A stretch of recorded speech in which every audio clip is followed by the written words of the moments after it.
మరియు ప్రశ్న గుంటూరు నగరంలో ఆర్యూబీలు ఆర్ఓబీ నిర్మాణానికి తీసుకున్న చర్యలు ఏమిటి, వాటి వివరాలు ఏమిటి, పనులు ప్రారంభించే అవకాశం ఉందా? టౌన్ ప్లానింగ్ వారి సమాధానం. గుంటూరు నగరంలో 4 ప్రదేశాలు ఆర్ఓబీ నిర్మించడానికి engineering road, Shyamnagar, Sanjeevnagar, Seethanagar RMP department మరియు రైల్వే డిపార్ట్మెంట్ వారికి డిపిఆర్ సమర్పించినారని సదరు డిపిఆర్ రైల్వే డిపార్ట్మెంట్ వారి పరిశీలన ఉన్నవని తెలియజేయడమైనది. ఇంజనీరింగ్ విభాగం వారి సమాధానం. గుంటూరు నగరంలో 6 ఆర్ఓబీలు నిర్మాణం చేయవలసి ఉన్నది.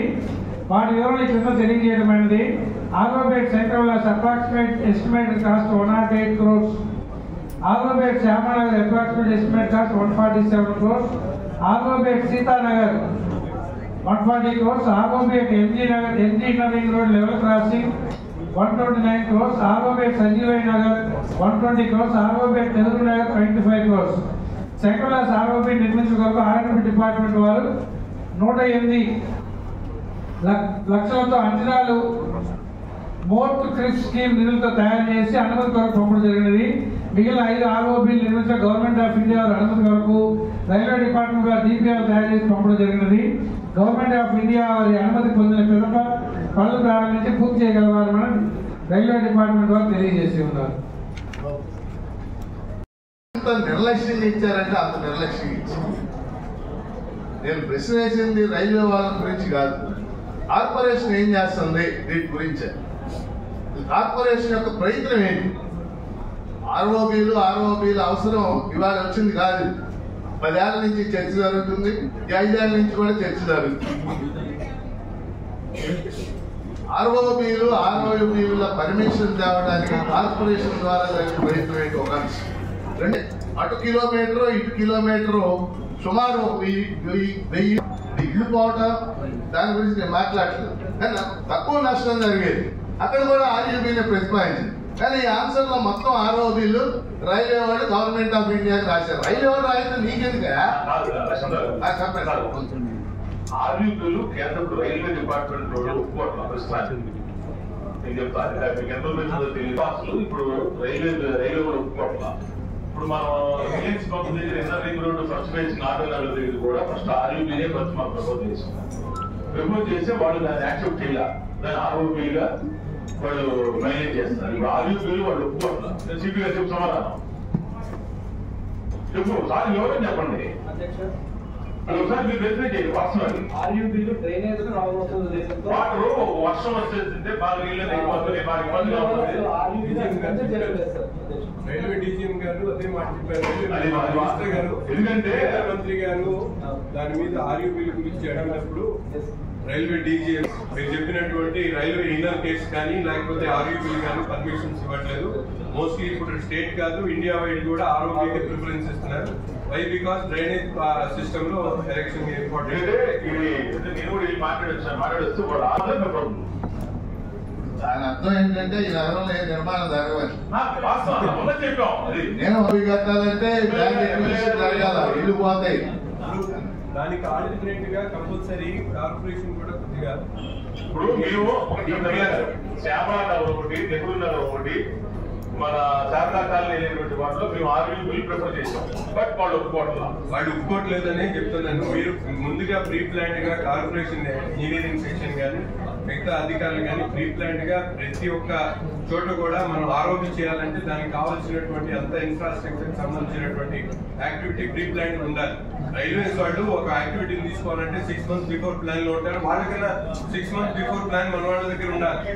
ఇప్పటి వరకు రేపు ఆర్ఓబి నిజంగా మనం శాంక్షన్ చేయించుకునే ప్రయత్నం చేసినప్పుడు వాళ్ళు డిపిఆర్ ఇస్తారు. డిపిఆర్ కి ముందు మన దగ్గర ఏది మినిమం ఇన్ఫ్రాస్ట్రక్చర్ మన మినిమం దాని మీద ఉన్నటువంటి ఎక్సర్సైజ్ ఏదా జరిగి ఉండాలి.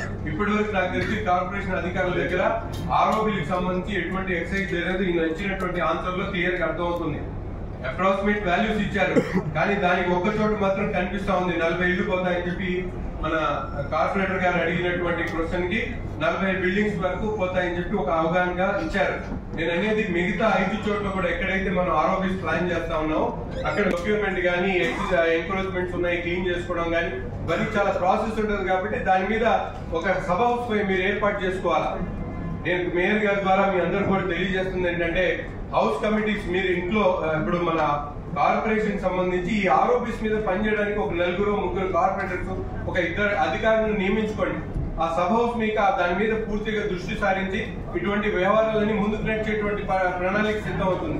ఇవన్నీ లేకుండా మొత్తం మేయర్ గారు కమిషనర్ గారు చూసుకోవాలంటే ఇది జరిగే పని కాదు. మీరు ప్రతి ఒక్క కాన్సెప్ట్ ఇంపార్టెంట్ కాన్సెప్ట్ ఇందాక చెప్పినటువంటి వాటర్ ట్యాంక్స్ గురించి ఒక 3-2 కార్పొరేటర్లకు అప్పచెప్పి దానికి సబ్ కమిటీ ఏర్పాటు చేయండి. అలాగే ఈ ఆర్ఓబీస్ మీద ఒక సబ్ కమిటీ ఏర్పాటు చేయండి. దాని మీద కంటిన్యూస్ ఎక్సర్సైజ్ జరుగుతుంది. ఎక్సర్సైజ్ జరిగినప్పుడు రిజల్ట్ ఓరియంటెడ్ గా మనం ఏం కావాలన్నా చేయగలుగుతాం. గవర్నమెంట్ ఆఫ్ ఇండియా వారి అనుమతి కొరకు రైల్వే డిపార్ట్మెంట్ వారు డిపిఆర్ తయారు చేసి పంపడం జరిగినది. అంటే రైల్వే వాళ్ళు గవర్నమెంట్ ఆఫ్ ఇండియా దానికి పంపించారు. ఇది ఇచ్చిన ఆన్సర్. వాస్తవంగా ఒక ఆర్ఓబీనా ఆర్యూబీనా ఏది నిర్మాణం జరగాలన్నా local body, urban local body పాత్ర చాలా ముఖ్యమైనది. ఒక ల్యాండ్ ఎక్విజిషన్ చేయాలి అటువైపు ఇటువైపు. అలాగే పైప్ లైన్లు వెళ్తాయి, మంచినీళ్ళ పైప్ లైన్లు అన్ని కూడా సరి చేయాలి. మనేపు నుంచి తగినంత చొరవ లేదు. ఎందుకంటే అధ్యక్ష ఎన్నో సినిమాలు చూసాం భీష్మర్ గారు. మన కార్పొరేషన్ నుంచి మనము land acquisition plus shifting of infrastructure చేయాలని మనకు డిసైడ్ చేస్తున్నాం.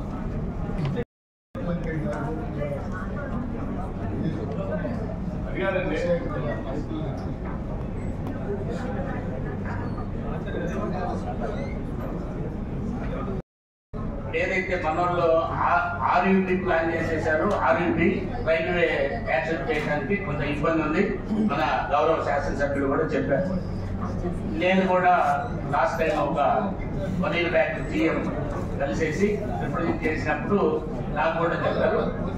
అన్నిటికంటే గొప్ప ఏంటంటే మన యూనియన్ మినిస్టర్ గారు చాలా ఇంట్రెస్ట్ తోటి ఈ ప్రాజెక్ట్ ముందుకు తీసుకెళ్లాలనే ఉద్దేశంతో రీసెంట్గా నేను కలిసినప్పుడు కూడా చెప్పారు. ఆల్రెడీ నేను అదే ఇష్యూలో చేస్తున్నాను. తర్వాత మన ఏంటంటే డైనమిక్ పార్లమెంట్ సభ్యులు నరసరావుపేట కూడా ఇది చాలా కమిటెడ్ పార్లమెంటేరియన్ కృష్ణదేవరాయలు వారి సహాయం తీసేసుకొని ఏదైతే government of India railway department నుంచి మనం తెచ్చుకోవాలనుకుంటున్నామో ఆ ఫండ్స్ తెచ్చుకోవడానికి కూడా ఈ రోజు మీరు చూసినట్టయితే భారతదేశంలో మరి రైల్వే కేటాయించిన ఫండ్స్ చూసినట్టయితే ఇది చాలా మంచి శుభ పరిణామం. గవర్నమెంట్ ఆఫ్ ఇండియా రైల్వేకి చాలా మీరు ఎక్కడ చూసినా కానీ బ్రహ్మాండమైన ఒక స్పెషల్ స్టేషన్స్ తయారు చేస్తున్నారు.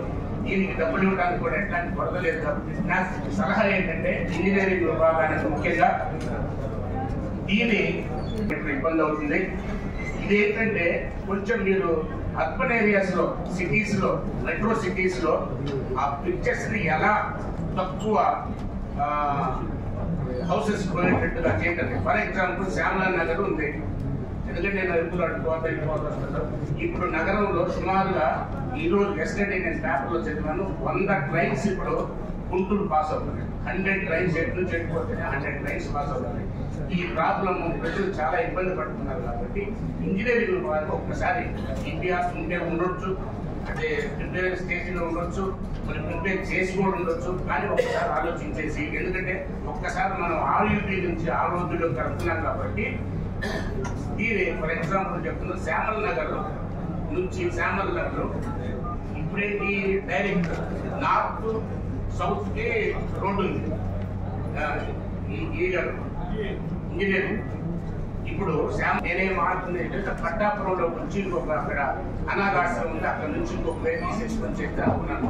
కానీ ఆర్ఈపీ అనేది హైలీ ఇంపాసిబుల్ అని గవర్నమెంట్ హాస్పిటల్ చేయబడుతుంది. కాబట్టి మనం ఈ యాంగిల్ ఆలోచించినట్టయితే ఇలా ఎక్కి అట్లా తిప్పుకొని వచ్చేసి ఇది అర్బన్ ఏరియాలో మెట్రోలో అక్కడక్కడ తిప్పిన ఇది ఉన్నాయి. నేను ఒకసారి ఆఫీసర్స్ ని మరి పంపించేసినట్టయితే స్టడీ చేసేసి తక్కువ అంటే తక్కువ వీలు పోయేటట్టుగా తక్కువ ఖర్చుతో చేసే మార్గాలు కూడా ఉన్నాయి. మీరు మన టెక్నాలజీ ఎక్కడ ఎలా తిప్పారు అనేది చూసినట్టయితే ఖర్చు ఎక్కడ చేసినా కానీ కిలోమీటర్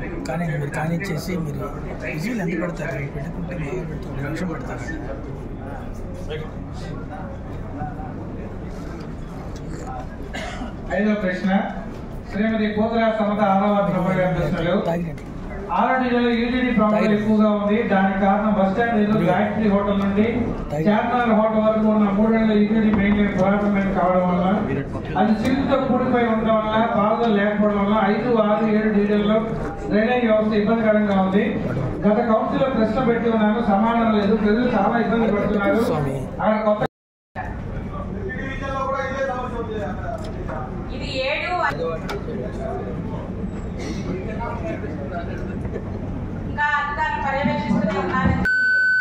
గతంలో కూడా వేస్తున్నాం, ఎస్టిమేషన్ వేస్తున్నాం. ఎప్పుడు వేసారా వేయలేదా వేస్తారా? ఈ మందు కూడా 100 అయిపోయింది. టీడీపీ గవర్నమెంట్ వాళ్ళ గవర్నమెంట్లోనే మనకి చేస్తారా? యాక్చువల్గా మన గవర్నమెంట్లో ఫస్ట్ నుంచి పెడుతున్న క్వశ్చన్ ప్రతి కౌన్సిల్లో ఈ క్వశ్చన్ ఉంటుంది నాది. అదే క్వశ్చన్ అదే రిపీట్ ఇదే సమాధానం ప్రతి సంవత్సరం. అందరి నుంచి మాట్లాడుతున్నాను, సమస్య ఉంది కాబట్టి మాట్లాడుతున్నాను.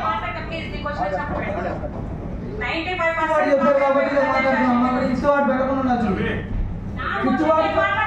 దాంట్లో నా వాడు పెట్టారు కాబట్టి నేను మాట్లాడాను. నా వాడు పెట్టకుండా మాట్లాడేవాడు కాదు.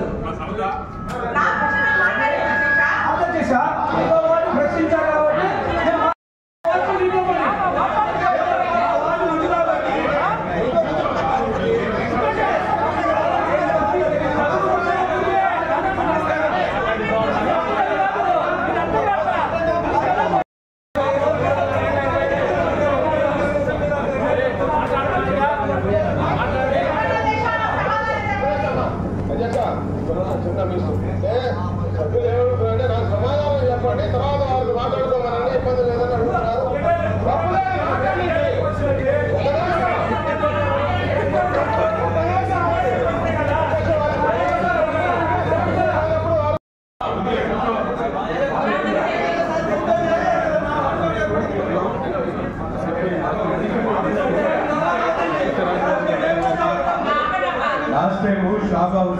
ఇళ్లలో ఇటు కాలు పెట్టి కొట్టి డ్రైనేజ్ లో పడిపోయే పరిస్థితి వచ్చినప్పుడు అక్కడ ఉన్నటువంటి శాసనసభ్యుడు నిలదీసి ప్రజలందరూ కూడా రోడ్డు నిలబెట్టారు. అయినా అప్పటి నుంచి కూడా ఇప్పటి వరకు దాని మిషన్ వైజాగ్ మున్సిపల్ కార్పొరేషన్ ఉంది, విజయవాడకు ఉంది, పక్కన చిన్న మున్సిపల్ దీన్ని కూడా తీసుకుని వస్తున్నారు మిషన్. మేము ఇప్పుడు దాకా గుంటూరు మున్సిపల్ కార్పొరేషన్ ఇంత పెద్ద కార్పొరేషన్ ఇప్పుడు దాకా ఈ మిషన్ ఎందుకు కొనలేదో నాకు అర్థం అవ్వలేదు. మన దగ్గర లేదు, కోయంబత్తూరు నుంచి తెప్పించారంటే అద్దెకి. ఆ మెషిన్ జీవీఎంసీ ఎప్పుడో 15 సంవత్సరాల ముందు కొన్నారు. ఇప్పటి వరకు గుంటూరు కార్పొరేషన్ అటువంటి మెషిన్ ఒకటి తెచ్చుకోలేదు. ఇంత పెద్ద కార్పొరేషన్ దాదాపు చుట్టుపక్కల 14 లక్షలు 15 లక్షల మంది జనాభా, ఇంత పెద్ద ఏరియా ఉంది. అటువంటి ఎస్సీ గారు వచ్చి ఇన్స్పెక్షన్ చేసేటాడు, మాకు ఎందుకు చెప్పకుండా వెళ్ళాడు ఆయన. ప్రాక్టీస్ ఫాలో అవుతున్నారు. ఇంకా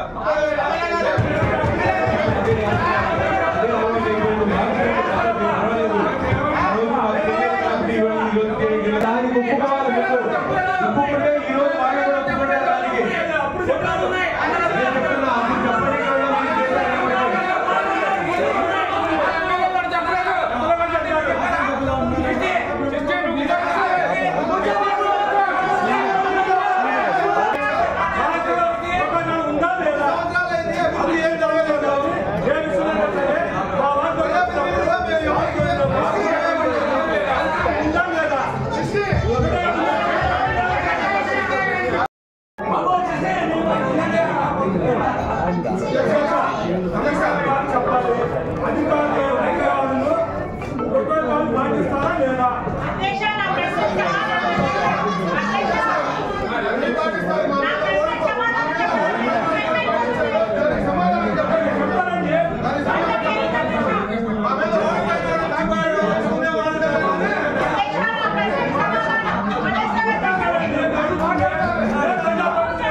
మనం ఎస్టిమేట్ ఎందుకు చేయలేకపోతున్నాం? అది అవసరం ఉందనుకుంటున్నారా, అవసరం లేదనుకుంటారా? అవసరం ఉన్నప్పుడు ఎందుకు దాని మీద ఎందుకని ప్లాన్ వెళ్ళట్లేదు మీరు?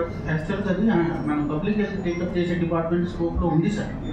పబ్లిక్ హెల్త్ డిపార్ట్మెంట్ చేసే స్కీమ్ లో 900 crores తో బదులు ఆగిపోయింది సార్. అది టోటల్ గా రిప్లేస్మెంట్ ఉంది, ఆ లైన్ ఉంది సార్. అవును, టోటల్ గా రిప్లేస్ మీ దగ్గర దాని గురించి ఎస్టిమేట్స్ అన్ని రెడీ చేశారు.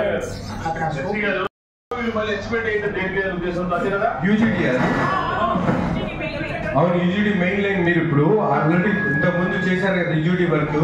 అక్కడ ఎందుకని ఇది మెయిన్ లైన్ అప్పటి నుంచే బ్లాక్ అయినప్పుడు ఇది ఎందుకు పెట్టలేదు ప్రైమరీలో?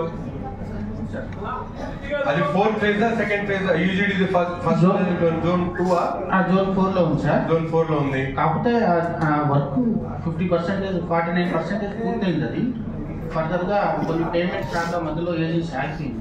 కానీ స్కోప్ లో అయితే ఈ లైన్ ఇప్పుడు నేను అనేది మెయిన్ మనకు అవసరమైంది టౌన్ లో వెరీ వెరీ ఇంపార్టెంట్. మీరు చూసారు మధ్యలో డిజాస్టర్ కూడా జరిగింది. డిజాస్టర్ స్కోప్ లో ఉంటే లేదంటే మన నుంచి సెషన్ లో అడిగారు, ఇప్పుడు మళ్ళీ అడుగుతున్నారు. ఆల్మోస్ట్ 180 days అవుతా ఉంది సెషన్ జరిగి. దాని మీద మధ్యలో ఎక్కడ ఎక్సర్సైజ్ ఎందుకు జరగలేదు? మేడం ఇల్లు మొత్తం పడిపోయే ప్రమాదం ఉందని చెప్పారు. ఆ ఎల్ఎల్ఆర్ ట్యాంక్స్ పక్కన ఉన్నటువంటి షాబా హుసేన్ దగ్గర అటు సుదుపల్లి ప్రముఖ రోడ్ అట్లాగే పెట్టేశాం. ఆ యూజీడీ వర్క్ అక్కడ కూడా పెండింగ్ ఉంది, ఇక్కడ పెండింగ్ ఉంది, మధ్యలో కొంతవరకు ఏదో రిలాక్సేషన్ ఉంది. ఇదంతా లైన్ అంతా ఇంపార్టెంట్ అన్నప్పుడు ఎక్కడో మన దగ్గర ఉన్నటువంటి కాన్సెప్ట్ తో మనం ముందుకు వెళ్ళాలి కదా. అధ్యక్ష, ఇక్కడ మనం గమనించాల్సింది ఒక్క నిమిషం. అసలు మన కార్పొరేషన్ రాష్ట్రంలో మోస్ట్ వైబుల్ కార్పొరేషన్, కానీ గత 5 సంవత్సరాలుగా నిధులు దారి మళ్లించడం అనేటువంటి దాని మీదనే మనం ఇబ్బంది పడుతున్నాం. అధికారులు చెప్పలేకపోతున్నారు. ఎందుకంటే వీటి నిధులు వీటికి వదిలేస్తే బ్రహ్మాండమైనటువంటి పనులు చేసుకోవచ్చు. సభ్యులు అడిగినటువంటి చాలా చిన్న చిన్నవే, కానీ వాటికి కూడా బిల్లులు సకాలంలో పే చేయలేనటువంటి దుస్థితి ఉంది. కాబట్టి అధికారులు చెప్పలేనటువంటి పరిస్థితి. దీని మీద పూర్తి అవగాహన ఉంది. దయచేసి దీనికి ఇలా బహిరంగ కాకుండా ఇంటర్నల్ గా మనం ఒక చర్చ చేసి దీనికి పరిష్కార మార్గంగా ఈ సిపిఎంఎస్ సిస్టమ్ అనేటువంటిది భయంకరంగా ఉన్న నిధులన్నీ రాష్ట్ర ప్రభుత్వానికి వెళ్ళిపోతే అక్కడ వాళ్ళ కంట్రోల్లోకి వెళ్ళిపోయింది కార్పొరేషన్. ఇదే కాదు, రాష్ట్రం మొత్తం మీద అలాగే జరిగింది. మనకు నీతి ఆయోగ్ నుంచి రావాల్సినటువంటి డబ్బులు దారి మళ్ళాయి. మనం వసూలు చేసుకున్నటువంటి టౌన్ ప్లానింగ్, ఇంటి పన్నులు, వాటర్ ట్యాక్స్ అవి కూడా సిఎఫ్ఎంఎస్ సిస్టంలోకి వెళ్ళిపోయి వాళ్ళ కంట్రోల్లోకి వెళ్ళిపోయినాయి.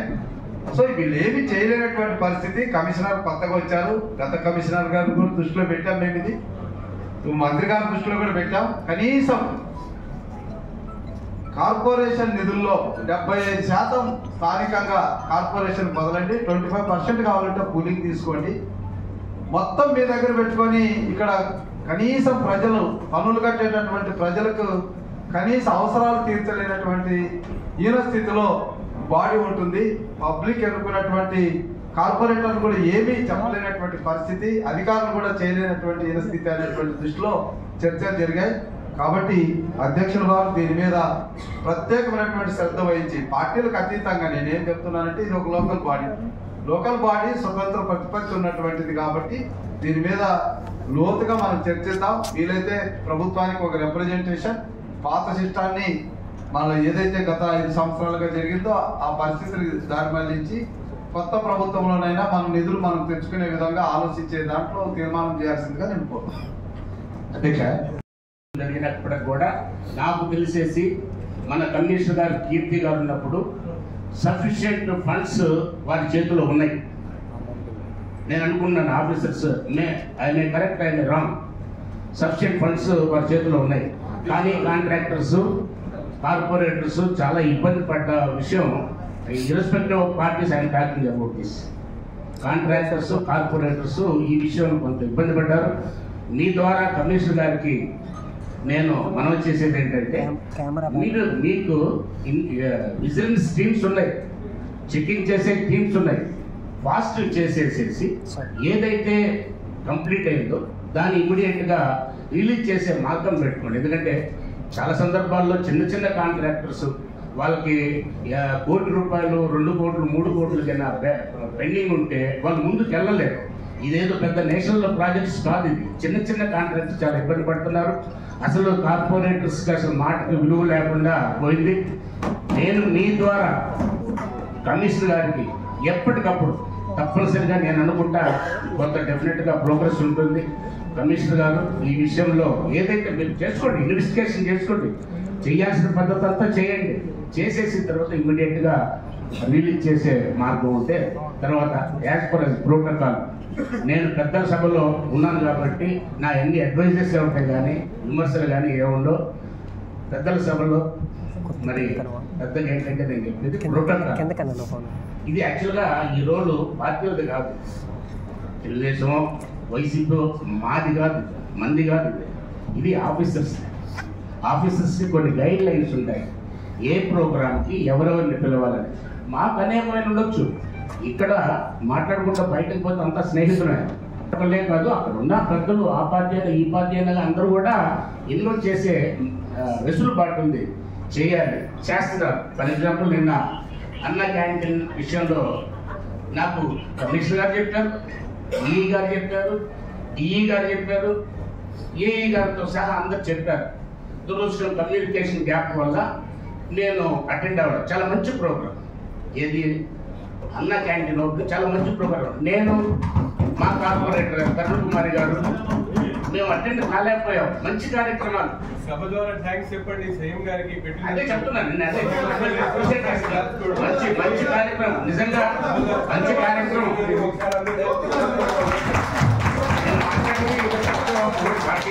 మంచి కార్యక్రమాన్ని చేసేటప్పుడు సామాన్యుడు కూడా, అంటే అక్కడ కార్పొరేషన్ లో ఉన్న ప్రజలందరికీ కూడా ఇంటిమేట్ చేయలేదు, కానీ అందరికి ఇంటిమేట్ చేయాలని పార్టీలకు అతీతంగా పార్టీలో ఉన్న కార్పొరేటర్స్ ప్రజలందరూ కూడా ఇన్వైట్ చేస్తే ఆ ఇన్వైట్ చేసే బాధ్యత ఆఫీసర్స్ తీసుకున్నారు కాబట్టి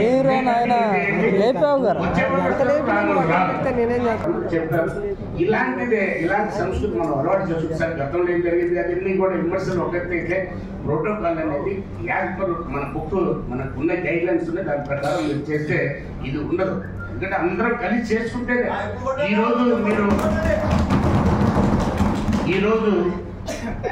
ఈరోజు ఎందుకంటే అత్యధిక భాగం వైసీపీ ఉన్నారు అని నేను చెప్పలేదు. ఆ రోజుల్లో ఒకవేళ ఎవరినైనా నెగ్లెక్ట్ చేసి ఉంటే కూడా అది కరెక్ట్ కాదు. ఇది తెలుగుదేశం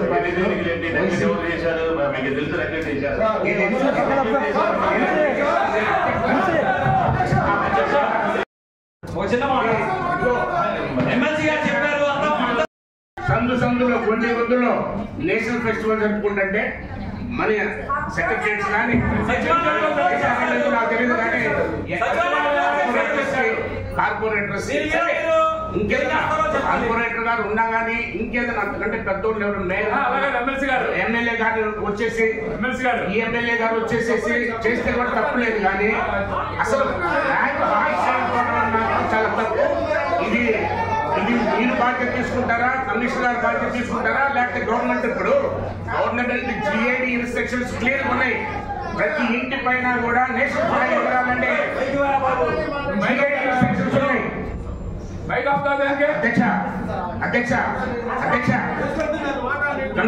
కమిషనర్ గారు తెలిసి ఉండాలి. క్లియర్ కట్ ఇన్స్ట్రక్షన్స్ నుంచి ఇష్యూ చేశారు. ప్రతి ఇంటి పైన కూడా చీఫ్ సెక్రటరీ ఇన్స్ట్రక్షన్స్ ప్రతి ఇంటి పైన కూడా నేషనల్ ఫ్లాగ్ రెట్రప్లాడాలన్నారు. మీరు ఎందుకు చేయలేదు? మీ తప్ప, కమిషనర్ గారు తప్ప, ఎవరు తప్ప?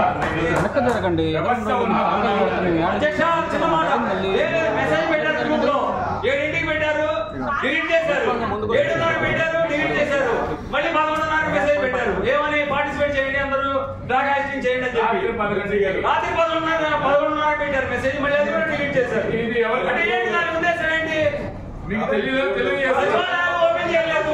గవర్నమెంట్ ఎంప్లాయీ కంపల్సరీ ఎక్కడ కూడా పార్టిసిపేట్ చేయాలనే రూల్ ఉంది. ఎందుకని పార్టిసిపేట్ చేయలేదు? భారతీయ పౌరుడు జెండా ఎగరేయాలనేటువంటి రూల్ ఉన్నది. క్వశ్చన్ అడిగారు.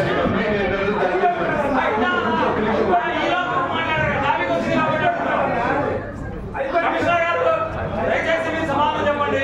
పార్టిసిపేట్ చేయాల్సిన అవసరం ఉందా లేదా? పార్టిసిపేట్ చేయాల్సిన అవసరం ఉందా లేదా? ప్రోటోకాల్ ప్రకారం పిలవాలా అవుతా? సచివాలయం మూసేసి వెళ్ళిపోవాలా? మీరు సమాధానం చెప్పాలి. మీరు కొత్త వేరే క్వశ్చన్ అడగట్లా. ఇది వచ్చి ఫెడరలిజం గురించి సంబంధించిన క్వశ్చన్ చేయాలి.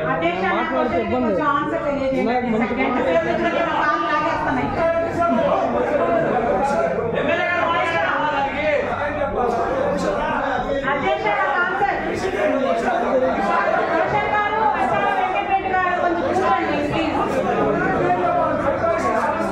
సార్ దయచేసి కమిషనర్ గారు చెప్పండి సార్,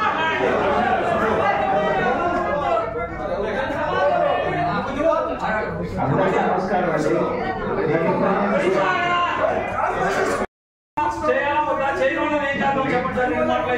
మాట్లాడుతున్నాను నేను. చెప్పండి ఇప్పుడు ఒకటండి, ప్రోటోకాల్ అనేది కొన్ని నియమ నిబంధనలు ఉన్నాయి.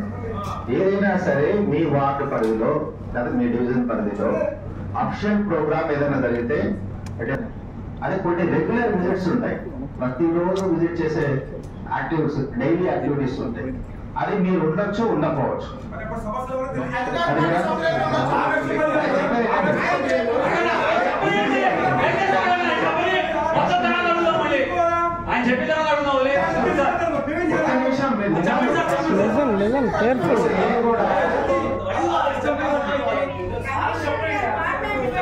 ఇప్పుడు డైలీ విజిట్స్ వచ్చినప్పుడు ఇప్పుడు ఆ కన్సర్న్ కౌన్సిలర్ ఉన్నారని కోఆర్డినేట్ చేసుకుంటారు. కానీ అది మాకు చెట్టి రావాలనేది అది ఎక్కడ ప్రోటోకాల్ లేదు. అఫిషియల్ ప్రోగ్రామ్ నేషనల్ ఫ్లాగ్ అన్నారు, ప్రతిదీ అఫిషియల్ ప్రోగ్రామ్ లో కన్సర్న్ కౌన్సిలర్ కి ప్రయర్ ఇంటిమేషన్ ఉంటుంది ఫ్రమ్ టుడే ఆన్వర్డ్స్. నేను అసెంబ్లీ చేస్తాను.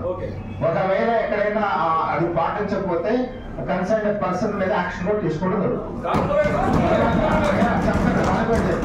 మున్సిపల్ హై స్కూల్స్ అన్ని కూడా స్టేట్ గవర్నమెంట్ టేక్ అవుట్ చేశారు. So DEO is the concern authority. ఏదైనా ఆ స్కూల్లో జరగాలంటే యాక్టివిటీ ఇప్పుడు డిఈఓ కంట్రోల్లో ఉన్నాయి. ఓన్లీ ఇన్ఫ్రాస్ట్రక్చర్ అంటే బిల్డింగ్స్ వాటి విషయంలోనే మన ఓనర్షిప్ ఉంది. అక్కడ అది ఆ స్కూల్లో ఏం జరిగినా కూడా DEO is the concern authority. Schools విషయం అదే అదే కార్పొరేషన్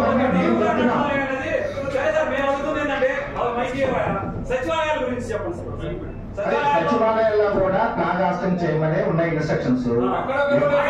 నేను చెప్తున్నా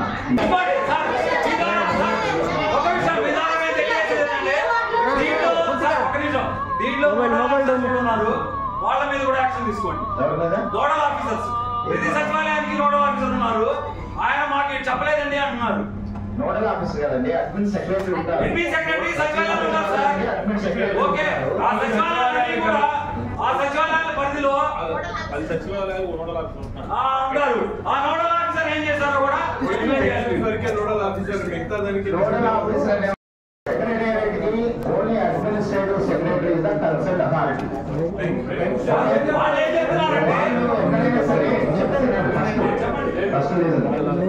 ఎక్కడైనా సరే ప్రోటోకాల్ విషయంలో అది పాటించకుండా ఎవరు అనఫిషియల్ వాళ్ళు తీసుకొచ్చి కూర్చోబెట్టి మీ ప్లేస్ లో చేశారంటే డెఫినెట్లీ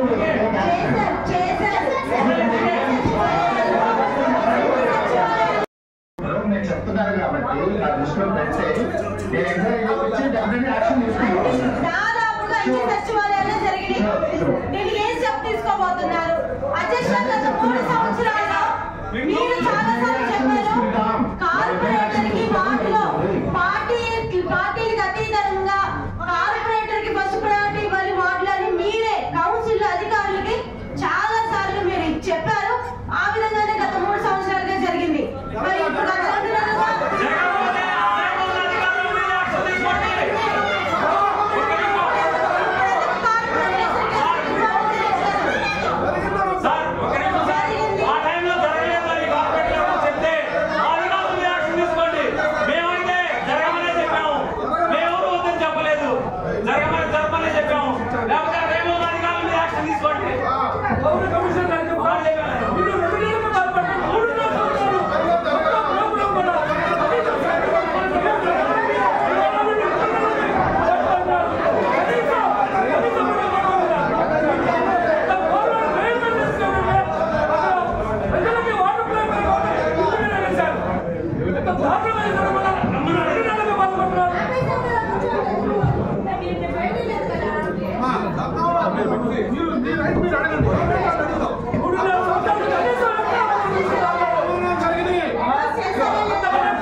ఇట్లెందుకు వదిలేస్తున్నావు అది సార్ చెప్పండి సార్. అయిపోయింది. ఇంకో విషయం సార్, ట్రాఫిక్ అయిపోయింది, వదిలేద్దాం సార్. అధ్యక్షుడు మేము చెబుతున్నాం, దయచేసి 2:30 గంటల మీటింగ్ మొదలు పెట్టి ట్రాఫిక్ డైవర్ట్ అయిపోతుంది. ఇప్పుడు 5 ప్రశ్నలు అయినాయి. ట్రాఫిక్ క్వశ్చన్ మీద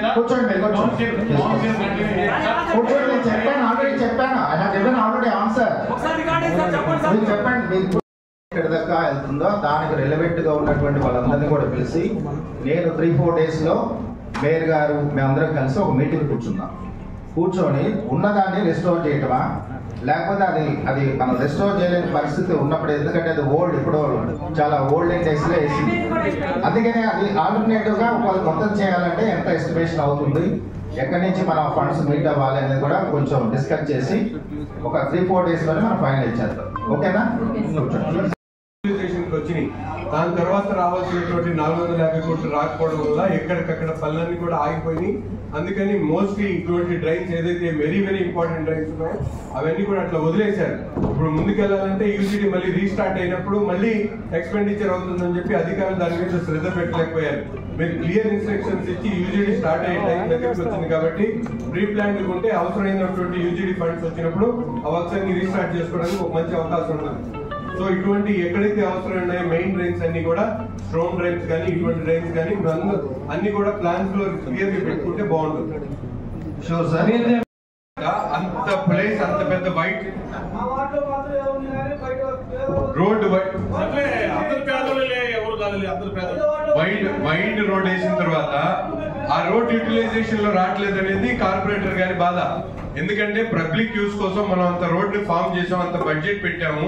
ఇప్పుడు అక్కడ ఏం జరుగుతుందంటే టీ స్టాల్స్ లో, ఇడ్లీ బండ్లో, లేకపోతే డాక్టర్స్ పార్కింగ్ కోసం దానికోసం వాడుకుంటారు. కానీ సేమ్ ఇన్కన్వీనియన్స్ ఆ రోజు ఎలా ఉందో రోడ్ చిన్నది ఉన్నప్పుడు ఇప్పుడు కూడా అదే పరిస్థితి ఉంది. మీరు ఇప్పటి నుంచి దాన్ని అవాయిడ్ చేయడం మొదలు పెట్టకపోతే అది కంటిన్యూ అయితే రేపు పొద్దున ఉపయోగం లేని పని అవుతుందని చెప్పి మేడం గారు అడుగుతుంది. మీరు దాని మీద పూర్తిగా ఆ రోడ్ ఏదైతే మీరు కొత్తగా ఫామ్ చేశారో, ఇంటర్నల్ రోడ్స్ మేమేం అడగట్లేదు, మీరు ఎంతో బడ్జెట్ ఏర్పాటు చేసుకొని కొత్త రోడ్డు వైడనింగ్ చేసి టీడీఆర్ బాండ్స్ ఇచ్చి అంత ఎక్సైజ్ చేసి రోడ్ ఫామ్ చేశారు. కానీ ఆ రోడ్ కూడా యూటిలైజేషన్ లో రావట్లేదు అనేది ఆమె చెప్తా ఉన్నారు. ఓకే సార్, 1 వీక్ లోపల మొత్తం అక్కడ ఉన్నవన్నీ తీసేస్తాం సార్. ఇప్పుడు యాక్చువల్గా ఏమైతే టెంపరీ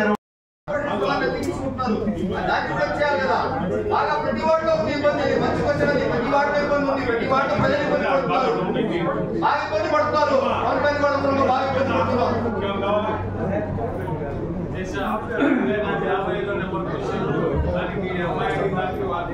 చాలా గొప్పగా సమాధానం ఇచ్చారు. ఒకసారి మీ అనుమతిస్తే సమాధానం కాసేపు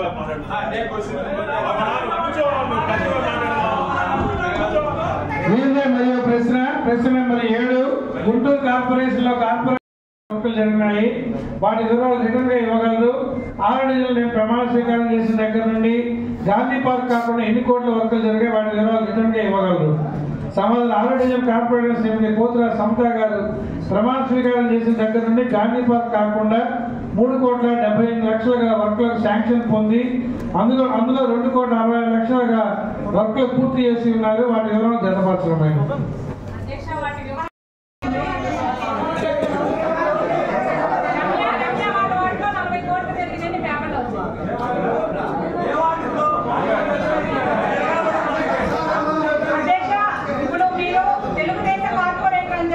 పక్షపాతం చూపించారు అధ్యక్ష. మా వాటిలో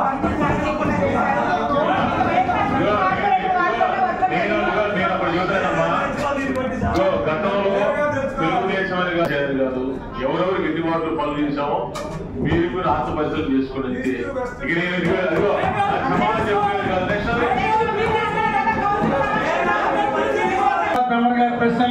బిడ్స్ అన్ని పూర్తిగా పాడైపోయినాయి. ఈ ఆటోస్ చార్జెస్ లేకపోవడం వల్ల మరియు ట్రాక్టర్స్ లేకపోవడం వల్ల శానిటేషన్ పూర్తిగా దెబ్బతిన్నది. 46 డివిజన్లో ఈ ఆటోలు ఎన్ని కలవు, ఎన్ని పని చేస్తున్నాయి, ఎన్ని బిడ్స్ అవసరం ఉన్నాయి, ఎన్ని రిపేర్లు ఉన్నాయి, ఎంతమంది వర్కర్లు ఉన్నారు, ఇంకా ఎంతమంది అవసరమో ట్రాక్టర్ యొక్క టైం చార్ట్ పూర్తి వివరాలు తెలుపగలరు. 6 వర్కింగ్ కండిషన్లో కలవు, 6 వర్కింగ్ కండిషన్లో 4 కలవు మరియు 2 కొత్త కాంపాక్టర్ బిడ్స్ ఇవ్వడం జరిగింది. 10 కాంపాక్టర్ బిడ్స్ వెహికల్ షెడ్ లో రిపేర్ నిమిత్తం పంపడం జరిగింది. అవి రిపేర్ దశలో ఉన్నవి.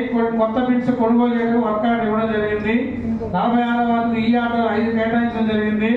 ప్రస్తుతం 2 ఈ ఆటోలు పనిచేసినవి పాడైపోయిన ఛార్జెస్ స్థానంలో కొత్తవి కొనుగోలు చేయడం ప్రతిపాదన చేస్తున్నారు.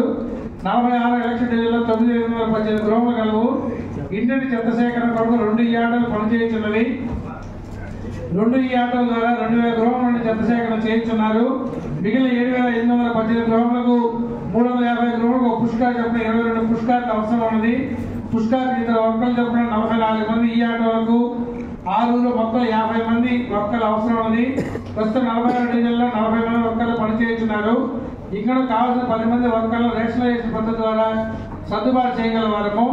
ప్రస్తుతం 46, 47 ఎలక్షన్ వార్డులు కలిపి ఒక ట్రాక్టర్ కలదు. చెత్తను పూర్తి స్థాయిలో తొలగించక అదనంగా వేరే ట్రాక్టర్ను వారానికి 3 రోజులు కేటాయించడం జరిగింది. దీంతో పాటు ట్రాక్టర్ రూట్ మ్యాప్ జతభద్రమైంది. ఇంజనీరింగ్ విభాగం సమాధానం 46 డివిజన్లో ఈ ఆటోలు 12 కలవు. అందులో 4 నెంబర్లు రిపేర్లో ఉన్నవి, 8 ఈ ఆటోలు రన్నింగ్ లో ఉన్నవి. 46వ వార్డుకు ఈ ఆటోలు 5 కేటాయించడం జరిగింది. అదేవిధంగా ఇంజనీరింగ్ విభాగం సమాధానంలో ఈ ఆటోలు 12 కలవు. సో అది ఒక ఆన్సర్. సరే వదిలేసండి, పర్వాలేదు. ఓకే, నెంబర్ కరెక్షన్స్ పెద్ద ప్రాబ్లం కాదు. లైట్ తీసుకోలేదు. మీరు ఆన్సర్ ఇచ్చే విధానం మాకంటే మీ మేయర్ గారికి బాగా తెలుసు. మీరు ఎంత ఇంట్రెస్ట్ గా కార్పొరేషన్ లో అధికారులలో పాల్గొంటున్నారు అనేది. సార్ అది కొత్తగా వచ్చిన కమిషనర్ గారు సార్, కమిషనర్ గారు ఒకసారి 2 విభాగాలు ఒకటే ఆన్సర్ ఎలాంటి 10 నెలల కాల పరిమితి అయిపోయినట్టుంది.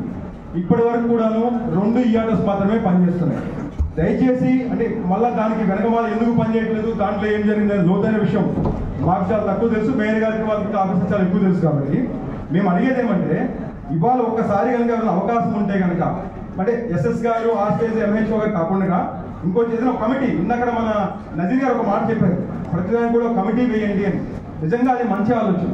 ఎందుకంటే కార్పొరేటర్స్ కూడా ఒక 3-4 కలిసి ఒక్కొక్క సెక్టర్లో కనుక ఉండుంటే కనుక నా సమస్య ఏదైనా ఉంటే కనుక ఆ కన్సర్న్ కార్పొరేటర్స్ తీసుకొని చూపించుకోవడం ఉంటుంది. వాళ్ళ సాక్ష్యంగా మీకు రేపు పొద్దున చెప్పడం కూడా జరుగుతుంది. మరి ఎంత దారుణంగా ఉందంటే 46 డివిజన్లో చెత్త సేకరణ ప్రతి అపార్ట్మెంట్ లో కూడా 6 నుంచి 7 ప్లాస్టిక్ బిన్స్, వాళ్ళ సొంత బిన్స్ నిండిపోయినాయి. తీసుకెళ్లే వాళ్ళు లేదు, ట్రాక్టర్స్ రావడం లేదు. మళ్ళీ వాళ్ళు ఏం చేస్తున్నారంటే నైట్ కూడా వాచ్మెన్ ద్వారా దాన్ని తీసుకెళ్లి ఏదో ఒక చోట ఆ రోడ్ కార్నర్స్ లోనో లేకపోతే వాళ్ళకి దగ్గరగా ఉన్నటువంటి కొంచెం పొల్యూట్ అయిన ఏరియాలో, ఎందుకంటే ఎక్స్టెన్షన్ ఏరియా కాబట్టి, సో మిగిలిన ఎంటీ సైడ్స్ లో దాన్ని డ్రాప్ అవుట్ చేస్తున్నారు. సో దానివల్ల వచ్చే నష్టం చాలా ఎక్కువ ఉంది అక్కడ. రీసెంట్ గా మీరు మొన్న కమిషనర్ గారు వెళ్ళిపోయినప్పుడు సార్కి అయితే 3 డెంగ్యూ కేసులు లిమిట్ గా వస్తే ఎంహెచ్ఓ గారు కూడా నోటీస్ పెట్టి ఆ ఏరియా కూడా మళ్ళీ మీరే క్లీన్ చేయించినట్టుగా నాకున్న ఇన్ఫర్మేషన్. నేను అడిగేది ఏమంటే సార్, ఈ ఆటో సరే ఓకే, అది ఎప్పటి వరకు అవుతుంది ఏంటి అనే విషయం పక్కన పెడితే ఒక ఎక్స్ట్రా ట్రాక్టర్ అడిగామండి. లాస్ట్ 6-7 months గా అంటే మనం ఎలక్షన్ కోడ్ రాకముందు నుంచి అడుగుతున్నాం. చాలా పెద్ద ఏరియా సార్ అది. 46 డివిజన్ అనేది నియర్లీ జేకేసీ కాలేజ్ దగ్గర నుంచి స్టార్ట్ అయ్యి అప్ టు నగరాలు, మళ్ళీ అక్కడి నుంచి గోరంట వరకు ఉంటుంది, ఎస్సీ కాలనీ వరకు. అపార్ట్మెంట్ కల్చర్ ఎక్కువ ఉంది. వాళ్ళ దగ్గర నుంచి చెత్త సేకరణ పూర్తిగా జరగడం లేదండి. ఈ మధ్యనే ఒక 3 days బ్యాక్ ఒక ఎక్స్ట్రా ఒక ట్రాక్టర్ కేటాయించారు. అది కూడా టెంపరీ బేసిస్ లో రోజు మార్చి రోజు ఇస్తాము, అవకాశం ఉంటే చేసుకోండి, లేకపోతే ఇది ఒక రూట్ ప్లాన్ లేదండి మీ వాళ్ళ దగ్గర. మేయర్ గారి దగ్గర రూట్ ప్లాన్ లేదు. నిజంగా ఏంటంటే సరే వాటర్ అంటే ఇట్స్ ఓకే, డబ్బుతో కూడుకుందన్నారు, గుడ్, ఓకే, కొన్ని మనం చేయలేకపోవచ్చు, మన వాళ్ళు అవ్వకపోవచ్చు. చెత్త సేకరణ విధానం అది చాలా చిన్న సమస్య కదా, అది కూడా పెద్ద ప్రాజెక్ట్ లా టేక్అవుట్ చేయాలి. అది కూడా ఆ డివిజన్ లో పెద్ద సమస్యగా చూడాలి. అని కనుక ఆఫీసర్లు కనుక వాళ్ళ ఆలోచన విధానం కనుక మార్పు రాకపోతే ఉపయోగకరంగా లేదని అనుకుంటున్నాను. దాదాపు ఇవాళకి 7 days కూడా ఇంకా చెత్త సేకరించిన పరిసర ప్రాంతాలు మా డివిజన్ లో ఇంకొక 20-25 ఏరియాల్లో ఇంకా ఇప్పుడు కూడా ట్రాక్టర్ వెళ్ళేసి అంటే ఎంత నెగ్లిజెన్సీ ఉంది కింద గ్రౌండ్ లెవెల్ అనేది ఒకసారి ఆలోచించండి. అట్లనే ఈ ఈఆర్ఎస్ మొత్తం కూడాను గవర్నమెంట్ మన పాత ఆఫీస్ లో ఏదైతే సింపుల్ ఆటో చార్జెస్ లేవు, ఎంత అవుతుంది లేదని పెద్ద లక్షల రూపాయలు, కోట్ల రూపాయలు ఖర్చు పెట్టినట్టుగా. సార్ తర్వాత ఒక చిన్న రిక్వెస్ట్ ఏమంటే, మా ఏరియాలో పుష్ కార్ట్లు కావాల్సిన పాప మెటీరియల్ వేశారు. వాళ్ళు పెద్ద వయసులో అయిపోయారు. ఆ పుష్ కార్ట్లు తోస్తుంటే ఆ వీల్స్ కింద ఉండే వీల్స్ ఉంటాయి కదా, అవి చాలా తక్కువ కాస్ట్ అవుతాయి అనుకుంటా. ఆ వీల్స్ అన్ని అరిగిపోయి అవి అటు ఇటు ఊగుతా ఒక్కొక్కరు మినిమం ఒక 500 meters తోచుకుంటూ ఆ చివరి వరకు వెళ్ళి మళ్ళా వచ్చి మళ్ళా చెత్త సేకరించాలంటే ఆ వయసులో కనుక వాళ్ళని చూస్తామంటే చాలా బాధాకరమైన విషయం. మినిమం సార్ ఆ పుష్ కార్ట్లు ఒక్కొక్కసారి ఒక ఏరియాకి వచ్చి ఎవరో కొంత తీసుకొచ్చి రిపేర్ చేసుకోండి ఎంత అవుతుంది సార్. దాంట్లో కూడా మన యొక్క నెగ్లిజెన్సీ చాలా క్లియర్ సార్. దాదాపు 500 meters పైన ఒక చోటుకి వెళ్ళి తోసుకుంటూ వెళ్ళి ఆ చెత్తను అక్కడ పడేసి రావాలి. ఈ ఆటో వస్తున్న ఉద్దేశంతో మనం ఇవన్నీ కూడా కొంతవరకు నెగ్లెక్ట్ చేసాం. అంటే బిన్ ఫ్రీ ఏదో సిటీ అనుకున్నాం, బట్ అది సక్సెస్ఫుల్ కాకపోవచ్చేమో లేదా అవుతుందేమో, అది మీ ఇష్టం అనుకోండి. బట్ కానీ అప్పటి వరకు అన్నా అక్కడ ఉన్న కార్మికుల యొక్క బాగోగులు కూడా మరి మీ బాధ్యతే కదా, అంటే ఈ కౌన్సిల్లో కొంత భాగమే కదా, కార్పొరేషన్లో భాగమే కదా. వాళ్ళ చేతులు పడిపోయే విధంగా వాళ్ళు ఆ విధంగా దాన్ని తోచుకుంటూ ప్రతిసారి 3-4 సార్లు వెళ్ళాలని ఆ చివరికి చివరకు వాళ్ళకి పడే కష్టం అంతా ఇంత కాదు. దయచేసి కన్సిడరేషన్ తీసుకోండి. అవి చాలా ఎంత అవుతాయి సార్, ఒక్కొక్క బిన్కి ఒక్కొక్క పుష్ కార్డ్కి 1500 నుంచి 2000 ఇస్తే అటు మెయింటెనెన్స్ అయిపోతుంది కదా. వాటి లైఫ్ మళ్ళీ ఒక 3-4 ఇయర్స్ వరకైనా ఉంటుంది కదా. చిన్న చిన్న వర్కులు కూడా కన్సాలిడేట్ చేసుకొని చేయలేని పరిస్థితుల్లో కార్పొరేషన్ వ్యవస్థ ఎస్పెషల్లీ మరీ ఇంకా చెప్పుకునేది కాదంటే ఒక డైరెక్ట్ ఎఫ్ఎన్ఓ గారు లేకపోవడం అనుకోండి, లేకపోతే దాని మీద ఉన్న నెగ్లిజెన్సీ అనుకోండి. అదేవిధంగా సార్ కిలోమీటర్లు ప్రయాణం చేయాలంటే అది జరిగే పని కాదు. ఏదో టౌన్లో వరకు అయితే ఇంటర్నల్గా జరుగుతుంది, కానీ ఈ బడ్జెట్ గ్రామాల్లో అది వీలయ్యేటటువంటి పరిస్థితి అయితే నాకు అనిపించలేదు.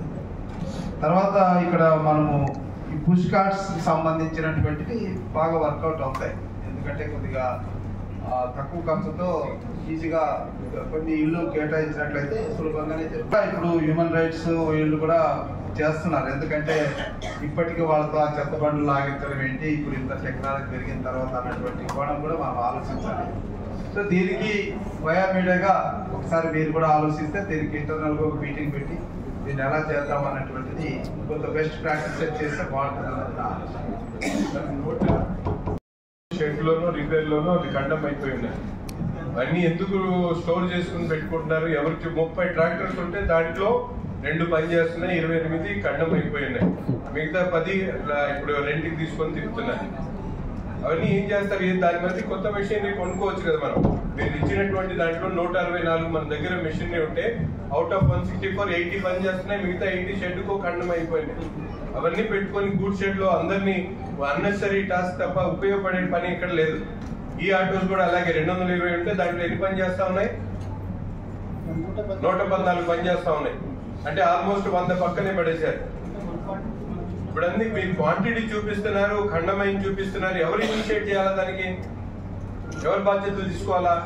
మేయర్ గారి దృష్టికి ఎప్పుడైనా తీసుకొని వెళ్ళారా? ఆయన ఇప్పుడు దీని మీద యాక్షన్ తీసుకున్నారా? ఇప్పుడు రివ్యూ పెట్టారా?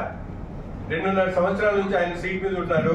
ఏ రోజైనా వెహికల్ షెడ్ కి సందర్శించి అక్కడ ఏమున్నాయి దాని మీద ఏమైనా అవగాహన ఉందా ఆయనకి? లేకపోతే అధికారులు మీరు ఎప్పుడైనా చెప్పారు ఆయనకి? ఇట్లా మా పబ్లిక్ మనీని ఎంత మిస్యూజ్ చేస్తా ఉంటే చూస్తా ఉంటే ఎవరు రెస్పాన్సిబుల్ తీసుకుంటారు దానికి? 164 వెహికల్స్ ఉంటే 80 మీరు షెడ్ పక్కన పడేశారు. దానికి ఎవరు చెప్తారు? ఆన్సర్ చెప్పండి.